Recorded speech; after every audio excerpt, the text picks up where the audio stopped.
প্রিয় খোকা, বেশ কিছুদিন ধরে তোমার কথা খুব মনে পড়ছে। ঘুরে ফিরে কেবল পুরনো দিনের স্মৃতিগুলোই চোখের সামনে ভেসে উঠছে বারবার। তখন সময়টা ছিল বিয়ের প্রায় বছর দেড়েক পর। একজন নারী তার জীবনের সবচেয়ে প্রিয় যে সংবাদ পেতে পারে, সেই সংবাদ আমিও পেয়েছিলাম। তুমি জানো কি ছিল সেই সংবাদ, যা আমাকে জীবনের পরম আনন্দে ভাসিয়েছিল? সেটা ছিল তোমার অস্তিত্বের সংবাদ। আমাকে বলা হয়েছিল আমার গর্ভে তুমি এসেছো। বাবা আমার, আমি তোমাকে কোনোভাবেই সেই মুহূর্তের কথা বলে বোঝাতে পারবো না। আমার গর্ভে তোমার অস্তিত্বের সংবাদ যে আমাকে কীরকম আনন্দের প্লাবনে ভাসিয়েছে, সেটা তুমি কোনো দিনও বুঝবে না। তারপর অনেকগুলো সপ্তাহ কেটে গেল। আমার শরীরে আস্তে আস্তে পরিবর্তন আসতে লাগলো। শরীরের এই পরিবর্তনের সাথে সাথে আমি ভয়ও পাচ্ছিলাম, কারণ আমি যাই খেতাম তাই বমি হয়ে যেত। প্রচণ্ড দুর্বলতা এসে আমার শরীরে ভর করতে লাগলো। তুমি বড় হওয়ার সাথে সাথে আমার শরীরও দিন দিন বড় হতে লাগলো। আল্লাহর নামে শপথ করে বলছি, তুমি গর্ভে আসার পর আমার শারীরিক দুর্বলতা, অসহনীয় ব্যথা, খেতে বা ঘুমোতে না পারা সত্ত্বেও যতই দিন গড়াচ্ছিল, তোমার প্রতি আমার ভালোবাসা ততই বেড়ে চলছিল। আমার ধ্যান, জ্ঞান, স্বপ্নে সবখানে শুধু তুমি আর তুমি। এভাবে দিনগুলো সপ্তাহ আর সপ্তাহগুলো মাসে পরিণত হতে লাগলো। সময়ের সাথে পাল্লা দিয়ে আমিও যেন ভারী হয়ে গেলাম। আমি এত বেশি ভারী হয়ে উঠলাম যে কোথাও বেশিক্ষণ দাঁড়িয়ে থাকতে পারতাম না, বেশিক্ষণ হাঁটতে পারতাম না। এরপর এমন একটা সময় এলো যখন আমি চিত হয়ে ঘুমাতেও পারতাম না। কেন জানো? কারণ তোমার ওজন আমার বুকে প্রচণ্ড ব্যথা তৈরি করত। তাই আমি পাশ ফিরে ঘুমাতাম। তবু আমার ভেতরে একটা ভয় কাজ করত। ভাবতাম পাশ ফিরে ঘুমাতে গিয়ে আবার তোমার গায়ে কোনো আঘাত লাগে কিনা, তোমার কোনো ক্ষতি হয়ে যায় কিনা। সারাক্ষণ এই ভয় আমার ভেতরে কাজ করত। এই আশঙ্কা নিয়েই কত রাত আমার নির্ঘুম কেটে গেছে তুমি জানো না। কত বিচিত্র আর ভালো লাগার ছিল সেই প্রহরগুলো। এভাবেই যত দিন যাচ্ছিল, তোমার প্রতি আমার ভালোবাসা তত বাড়ছিল। তোমার প্রতি আমার আরও বেশি মনোযোগী, আরও বেশি যত্নশীল হয়ে উঠছিলাম। তোমাকে একটু ছুঁয়ে দেখার ইচ্ছে আমার তীব্র থেকে তীব্রতর হতে লাগলো। আমি নীরবে কান পেতে শুনতাম তুমি কোনো শব্দ করছো কিনা, নড়াচড়া করছো কিনা। যখনই তুমি নড়ে উঠতে, আল্লাহর কসম, মনে হতো আমি যেন তখনই মারা যাব। প্রচণ্ড ব্যথায় আমি কুঁকড়ে উঠতাম।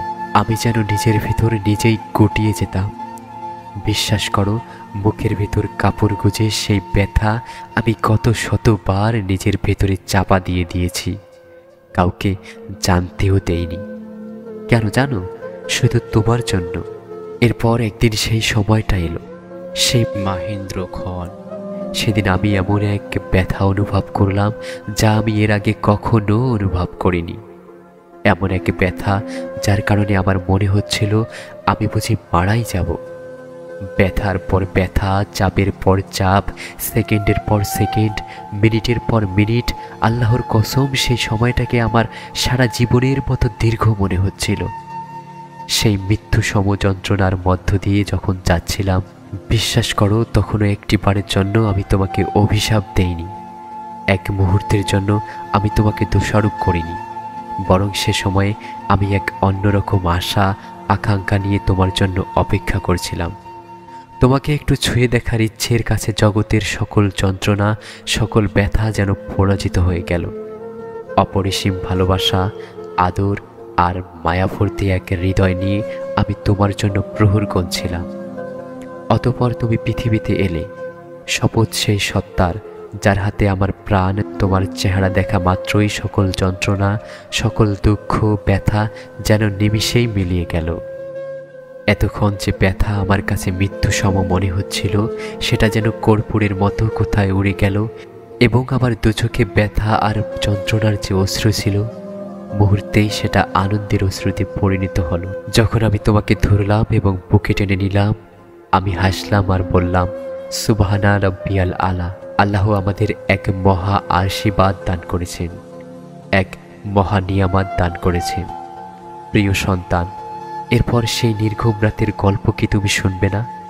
তুমি জানো কেন সেই রাতগুলো আমার নির্ঘুম কেটেছিল? তোমার জন্য। কারণ আমি সহ্য করতে পারতাম না তোমার এতটুকু কান্নাও। তোমাকে কোলে নিয়ে হাঁটতে হাঁটতে কত রজনী আমি কাটিয়ে দিয়েছি, সে হিসেব আর নাই বা দিলাম তোমায়। দিনের বেলায় তোমার দেখাশোনা করে আমি ক্লান্ত হয়ে পড়তাম। আমি এতই ভেঙে পড়তাম যে মন না চাইতেও শরীরটা বিছানায় এলিয়ে দিতাম। কিন্তু যখনই তুমি আমার পাশ থেকে শব্দ করে উঠতে, আমি হুড়মুড় করে উঠে যেতাম। আমি দিব্যদিক শূন্য নয়নে তোমাকে খুঁজে নিতাম। আস্তে আস্তে তুমি বড় হতে লাগলে। যখন তুমি হামাগুড়ি দিতে, আমি সেই দৃশ্য দেখে হেসে কুটি কুটি হতাম। যখন তুমি আমার আঙ্গুল ধরে ধরে হাঁটতে শিখছিলে, তখন আমি মনের ভেতর কি যে পুলক অনুভব করতাম তা তুমি বুঝবে না। এবং তারপর তারপর এমন একটা দিন এলো যা আমার জন্য সত্যিই কঠিন ছিল। এটা ছিল সেই দিন যেদিন তোমাকে প্রথম স্কুলে দিয়ে আসলাম। তোমাকে যখন স্কুলে রেখে আসছিলাম, তখন তুমি হাউমাউ করে কাঁদছিলে। এই প্রথম আমার চোখের আড়াল হলে তুমি। বিশ্বাস করো, তোমার সাথে সাথে আমিও সেদিন কেঁদেছিলাম। তবুও সেই কান্নাকে আমি বাস্তবতার উপর প্রাধান্য দেইনি। আমি জানতাম এখানে তোমাকে পড়তেই হবে, কষ্ট হলেও থাকতেই হবে, এবং এটাই তোমার জন্য উত্তম। তোমার কল্যাণের কথা ভেবে আমি সেদিন আমার আবেগকে নিয়ন্ত্রণ করেছিলাম। এরপর বছরগুলো দ্রুতই কেটে গেল এবং তুমি সেই স্কুলে বড় হয়ে উঠলে। পড়াশোনা শেষে তুমি স্বনির্ভর হলে, নিজের ভালো মন্দ বুঝতে শিখলে, নিজের সিদ্ধান্ত নিতে শিখে গেলে। এরপর তোমার জীবনে এমন এক দিন এলো যেদিন আমি তোমার জন্য অত্যন্ত আনন্দিত ছিলাম। আবার একই সাথে আমার প্রচুর দুঃখবোধও হচ্ছিল। যখন তুমি বিয়ে করার মতো কাউকে খুঁজে পেলে, তোমার খুশি দেখে আমার কি যে আনন্দ হচ্ছিল তা লিখে বোঝাতে পারবো না। কিন্তু বাবা, একই সাথে আমার অনেক খারাপও লাগছিল সেদিন। এই ভেবে অল্প কয়েকটা জিনিস এতদিন আমি তোমার জন্য করতে ভালোবাসতাম, এখন থেকে সেগুলি অন্য কেউ তোমার জন্য করে দেবে। তবুও তোমাকে খুশি থাকতে দেখলে জগতে আমিই সবচেয়ে বেশি খুশি হই। তোমার আনন্দ, তোমার ভালো লাগা আমাকে অন্যরকম শিহরণ দেয়। আমি তোমার মা। তোমাকে আমি 10টা মাস গর্ভে ধারণ করেছি। এক মৃত্যুসম ব্যথা, যন্ত্রণা আর কষ্ট নিয়ে আমি তোমাকে দুনিয়ার আলো দেখিয়েছি। বুকের দুধ খাইয়ে তোমাকে বড় করেছি। সমস্ত বিপদের সময় তোমাকে বুকে আগলে রেখেছি, পরম যত্নে, পরম মমতায়। কিন্তু বাবা, যখন তোমার কাছে নতুন কেউ এলো, যখন তুমি সঙ্গী হিসেবে নতুন কাউকে পেয়ে গেলে, আমি তোমার কাছে কেমন যেন অবহেলার বস্তু হয়ে গেলাম। ছোট্টবেলায় খেলতে গিয়ে ব্যথা পেয়ে কাঁদতে কাঁদতে যখন তুমি আমার কাছে আসতে, আমি আমার আঁচল দিয়ে তোমার চোখের জল মুছে দিতাম, বুকে জড়িয়ে ধরে ব্যথার জায়গায় মালিশ করে দিতাম। আজ যখন তুমি বড় হয়ে উঠলে, তোমার ব্যথার কথা তুমি আর আমাকে শোনাও না। কান্না ভেজা চোখে আমার কাছে ছুটে আসো না। আমাকে জড়িয়ে ধরে আমার আঁচলে মুখ লুকাও না। তোমার আনন্দের খবরগুলো আমি আর জানতে পারি না। বাবা, ভেবো না আমি আজ অভিযোগের ঝুলি নিয়ে বসেছি। ওয়াল্লাহি, তোমার প্রতি আমার কোনো অভিযোগ নেই। আমি তোমার মা। পৃথিবীর কোনো মাই তার সন্তানের প্রতি অভিযোগ জমা রাখতে পারে না। আমিও পারিনি। শুধু চাই তুমি ভালো থেকো, অনেক ভালো থেকো। শুভ কামনা তোমার জন্য।